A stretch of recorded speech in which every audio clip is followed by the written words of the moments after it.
இருக்குங்க. சிஎஸ்கே கையில் மேட்ச் இருக்கு. பார்த்தீங்கன்னா ஒரு 10 ரன் தேவைப்படுது.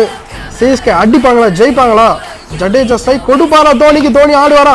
ஒரு நல்ல ஷாட், அங்கே ஒரு நல்ல ஒரு பால் மூக்கு மேலே ராஜா கனெக்ட் ஆயிருக்கு. 6 மறுபடியும் ஜடேஜா தூக்கி விட்டுருக்காரு. ஒரு நல்ல ஷாட், நல்ல ஆரம்பம் ஃபார் ஜடேஜா. ஒரு நல்ல ஆல்ரவுண்டர்ன்றதை நிரூபிச்சுட்டாரு. ஒரு 4 ரன் தேவைப்படுது. ஸ்ட்ரைக் கொடுப்பாரா அப்படின்னு பார்த்தீங்கன்னா பொறுமையாக நம்ம பொறுத்திருந்தோம் பார்க்கணும். ஸ்ட்ரைக் கொடுத்துருக்காருங்க. தலைவனுக்கு இல்லாத பேட்டா, தலைவனுக்கு இல்லாத பாலா அப்படின்றத கொடுத்துருக்காரு. இங்கே ஒரு நல்ல ஆட்டம், நல்ல ஒரு ஸ்ட்ராட்டஜி போட்டு ஆடி இருக்காங்க. ஸ்ட்ரைக்கை பார்த்தீங்கன்னா தோனிங்க.